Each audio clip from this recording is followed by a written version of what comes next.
to my roof, but it might not be able to handle another big hit. And that's something a lot of us will have to continue to work through as we get through this season together. Vulnerable. Now, we are vulnerable. There's no doubt there. But some good news here, friends.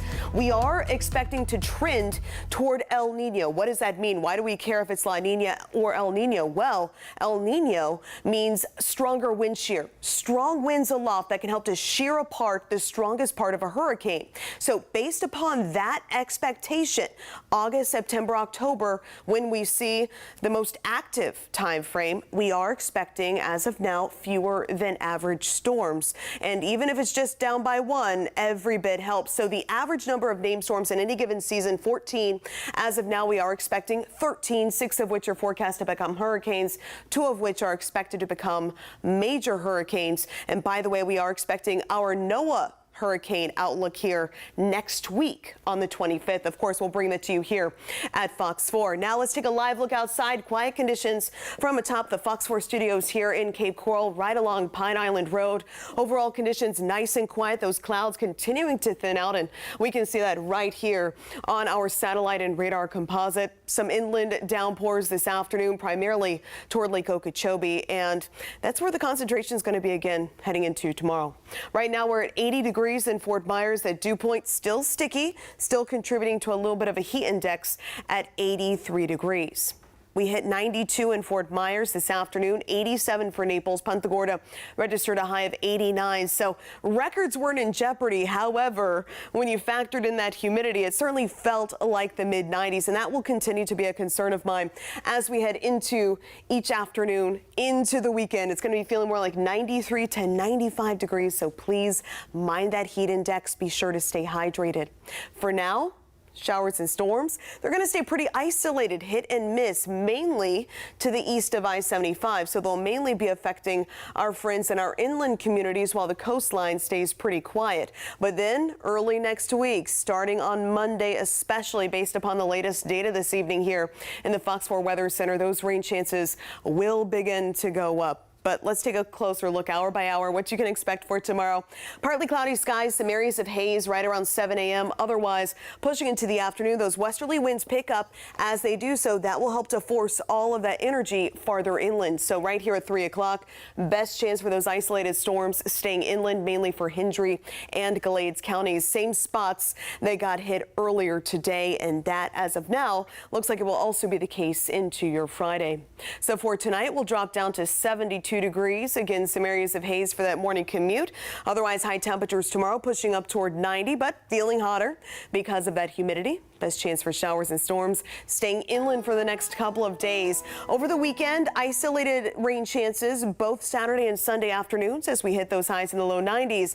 Then starting Monday into next week, your rain chances will be going up to 60%. Katie, thank you. This week also marks National Police Week to honor those who gave the ultimate sacrifice. How local law enforcement says you can help recognize their legacy.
It is National Police Week, and this morning the Cape Coral Police Department held a ceremony to honor the officers that gave that ultimate sacrifice. It was actually held at the Cape Coral Police Department headquarters in front of this memorial here.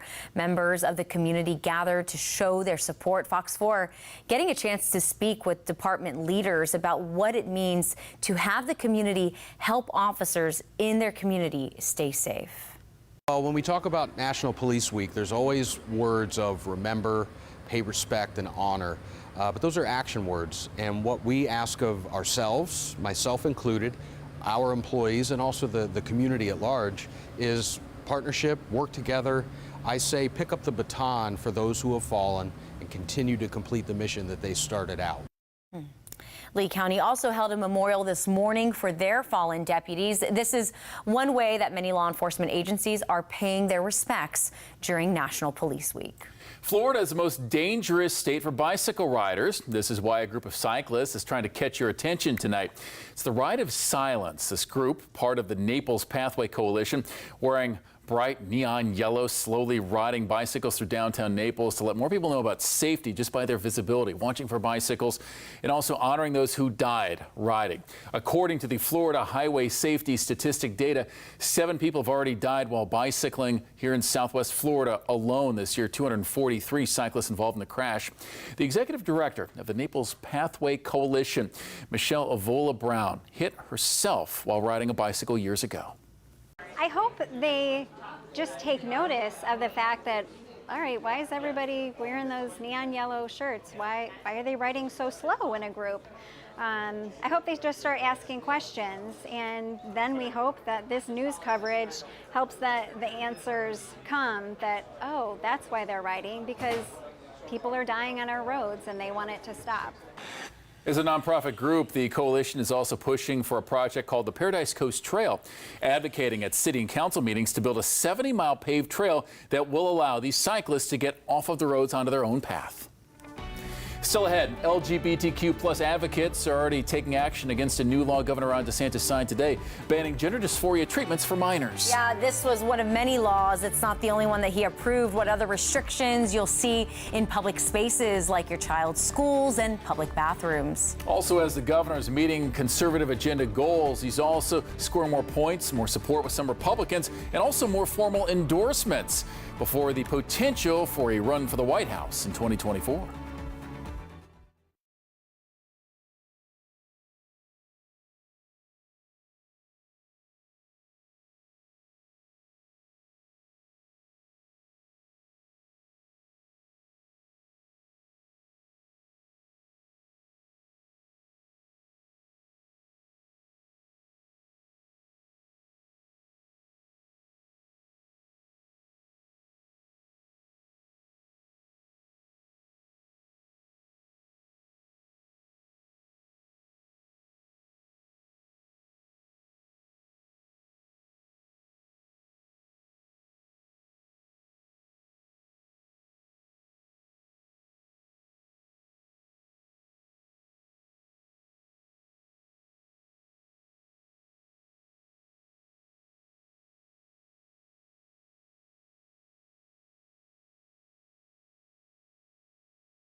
With the stroke of his pen, Governor DeSantis signed a slate of restrictions on the LGBT community into law. We're not doing the pronoun Olympics in Florida. It's not happening here. From preferred pronouns and drag shows to bathroom usage and what can be taught in the classroom.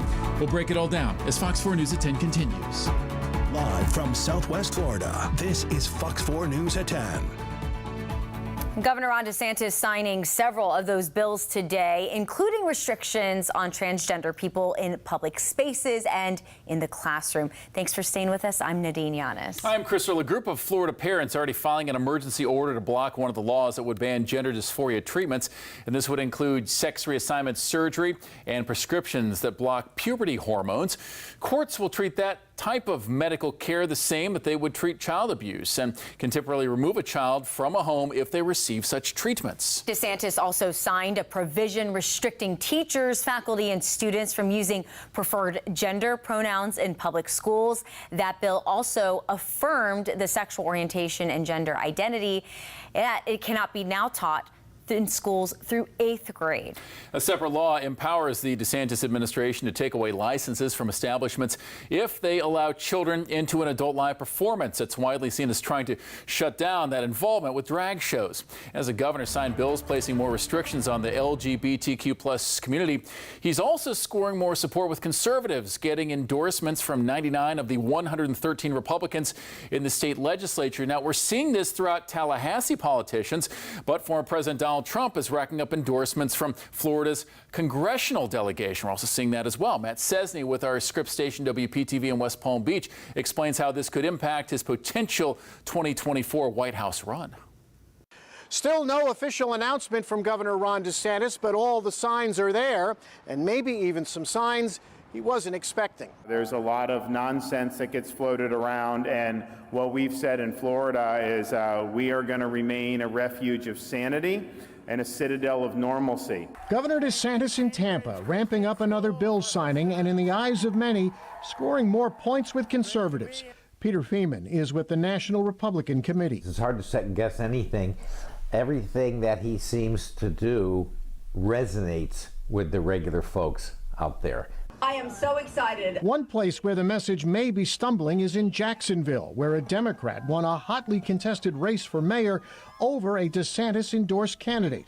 Palm Beach County State Attorney Dave Ehrenberg, a Democrat, says the victory is a pushback to DeSantis' conservative agenda. DeSantis' zest to move to the far right, to outflank Donald Trump, he likely has turned off some swing voters. DeSantis is looking to line up support away from Donald Trump and has the endorsement of most Florida Republicans, except for a few, like Rick Roth of Western Palm Beach County. I think he's very strong, but I'll be matter of fact frank with you.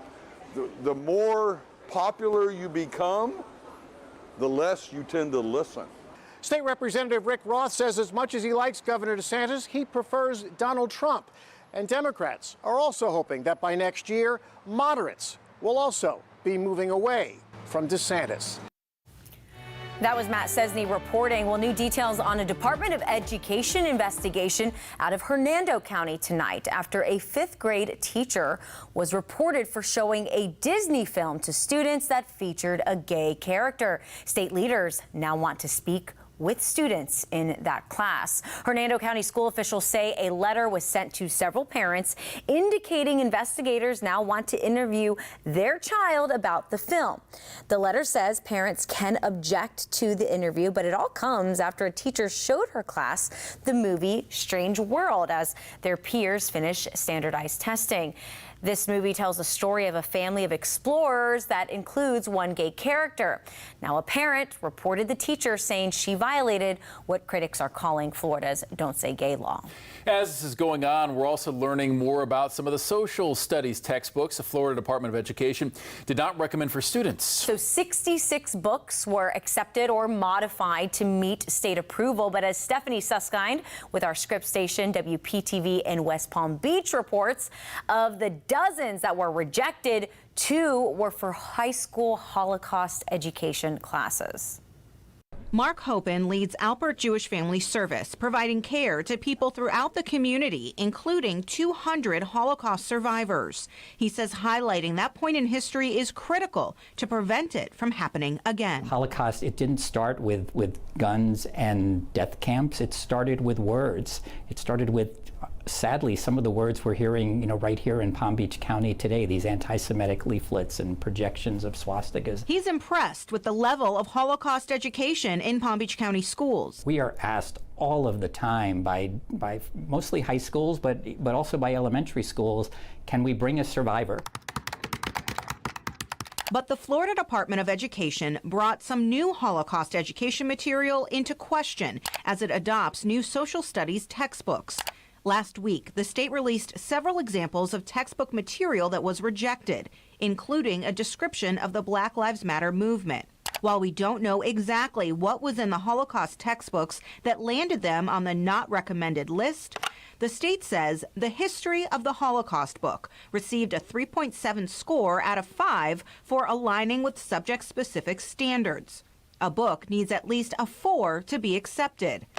The book titled Modern Genocide received a 2 out of 5. A Florida Department of Education spokesperson told us, quote, there are many textbooks and other approved instructional materials that support our efforts to make sure our students never forget about the horrific annihilation of Jews by Nazi Germany. I would hope that at the end of the day, and I don't know when that day is, but that we can, have enough Holocaust education materials and a way of presenting it that can kind of put some of the other issues aside. Hopen says while the books are important, there's no substitute for hearing from someone who survived it all firsthand. As much as we can offer opportunities to actually have survivors come and present, we should be trying to do that. We're running out of time.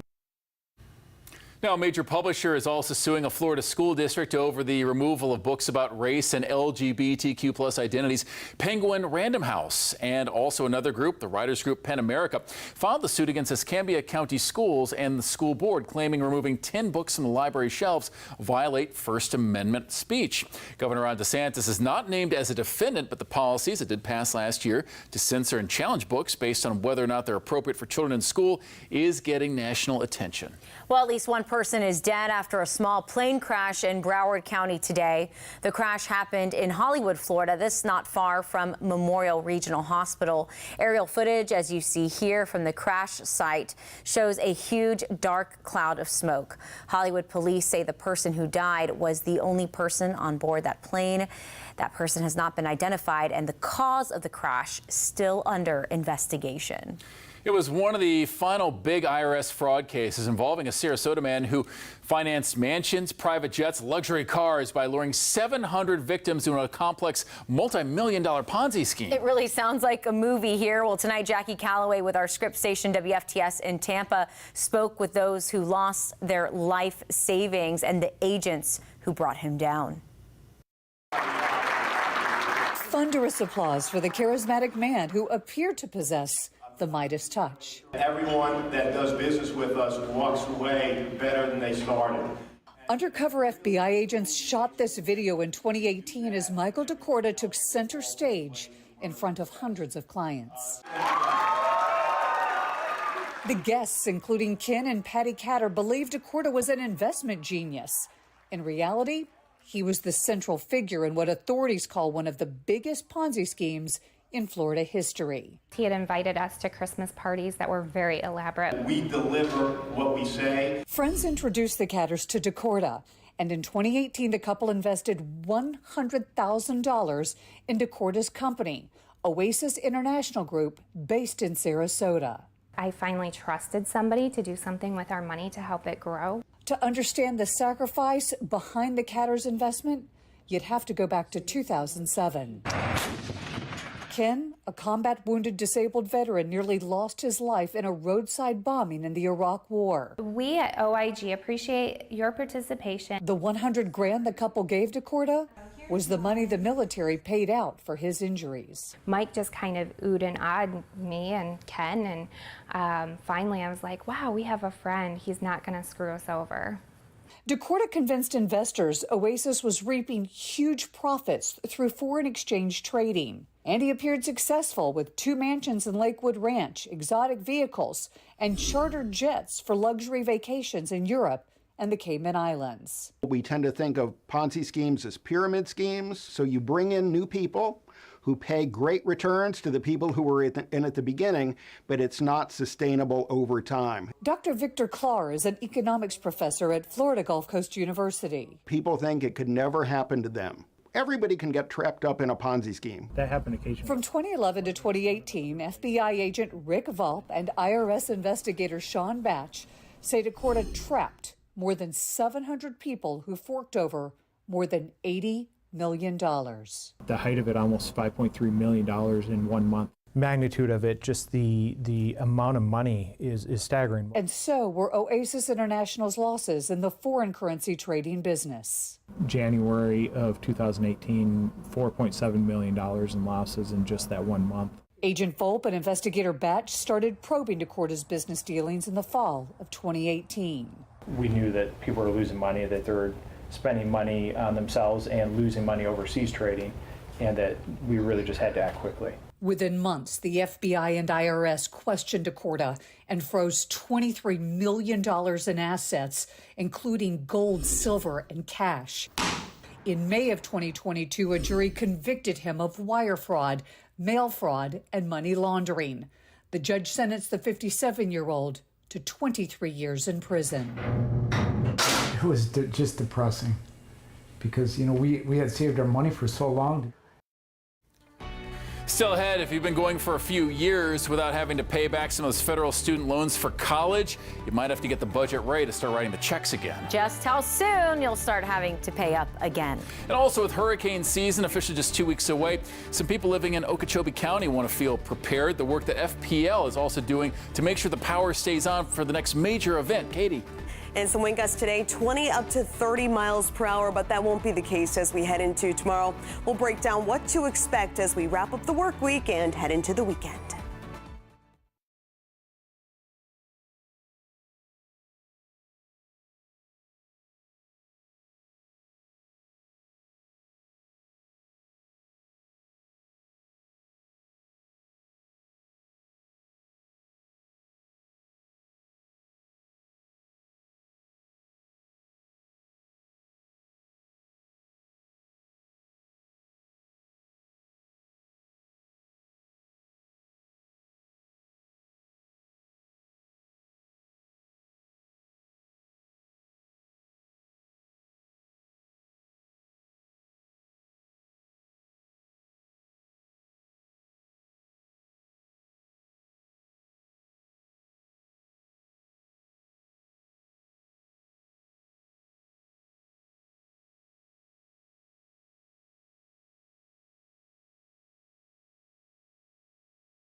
A year after the White House tried to take $10,000 in federal student loans off the balance for millions of Americans, now the Education Secretary says the pause on those student loan payments will end later this year.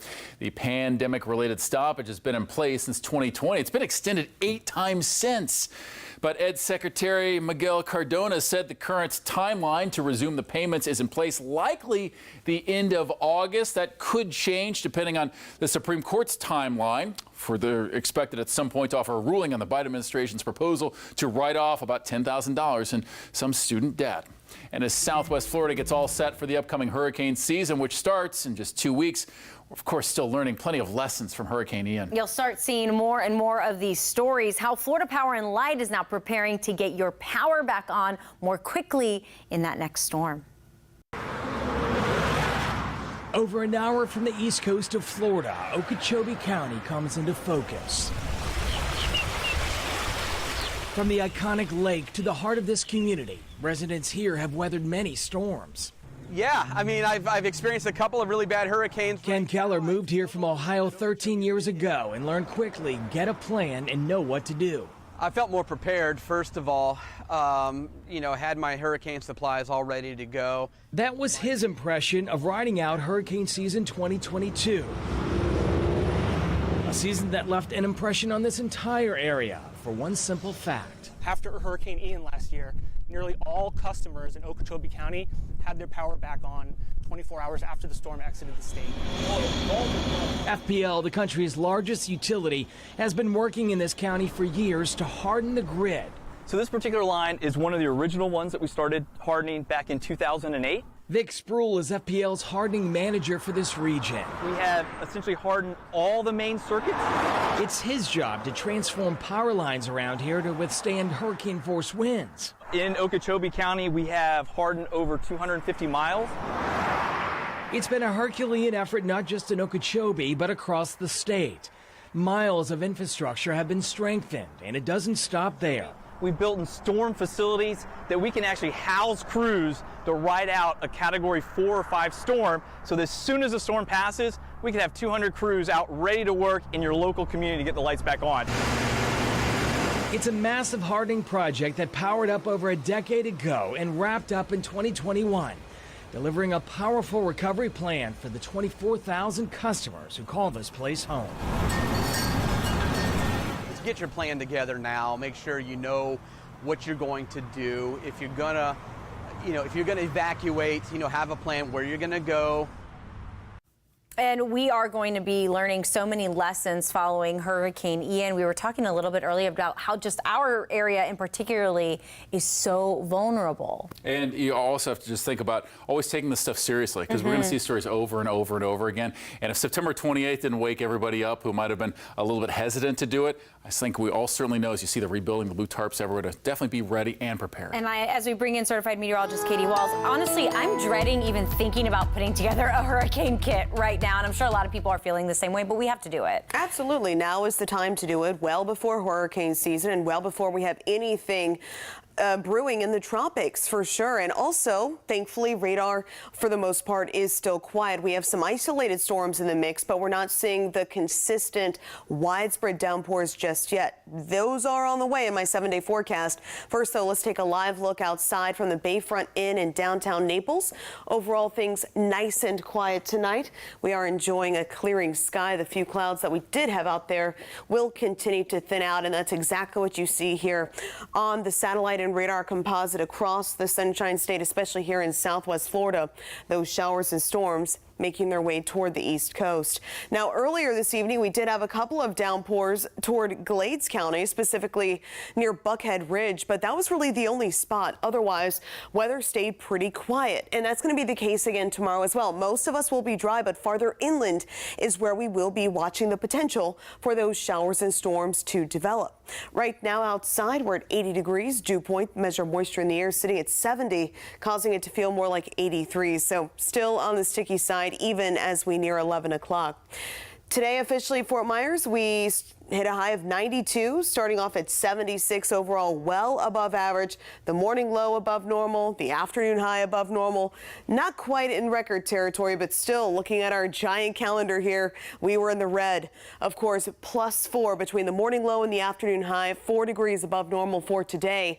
And looking back at all of May, let's say May were to end today, and I know we're only halfway through, but let's say May were to end today, it would go down as the 8th hottest May on record.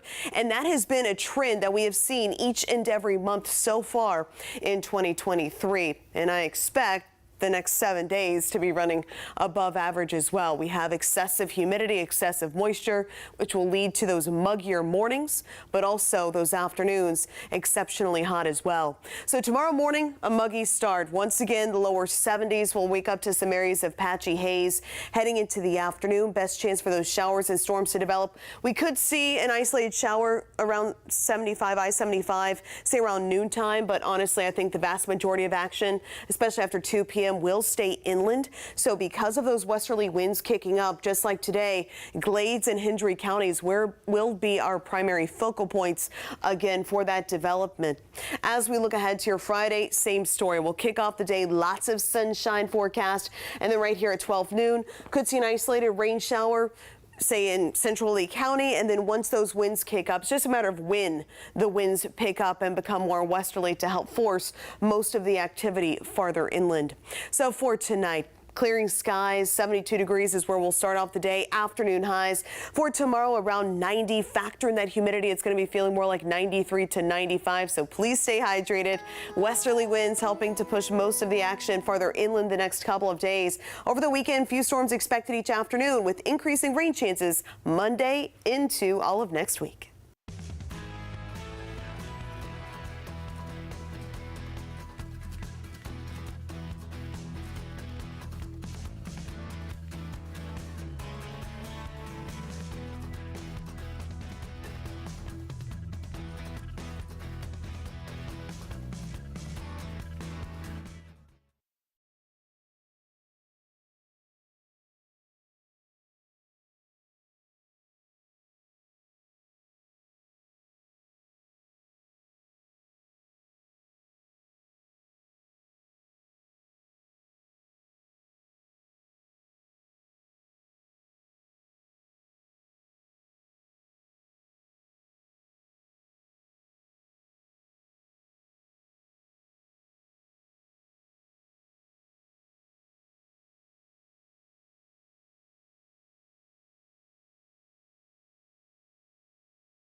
Well, ahead on Fox 4 News at 11, more than 100 video arcades across Southwest Florida are at risk of shutting down. And why state officials say part of the operation here is illegal. Stay with Fox 4.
Tonight, some Southwest Florida video arcades are already closed after state officials say they were operating slot machines illegally. How many of these arcades were violating state law and how many the state was targeting as Fox 4 News at 11 starts now. Live from Southwest Florida, this is Fox 4 News at 11. Searle, and tonight the Florida Gaming Control Commission says more than 100 video arcades in Southwest Florida are breaking the law. That's because it is illegal to operate the slot machines inside of many of these arcades, except in Broward County, Miami-Dade County, as well as the state licensed casinos. The Florida Gaming Control Commission says it sent out letters to 70 arcades in Charlotte County, 59 in Lee County, and also 4 in Collier County. They say all of them are in violation of state law, and the goal is to shut them down. Officials also say the amount of cash on hand inside of these illegal arcades could also attract more attention and more crime. These sites breed further violent crimes like robberies, shootings, prostitution, human trafficking. When you have that much cash on hand, it just breeds other violent crimes. If you suspect any illegal gambling activity,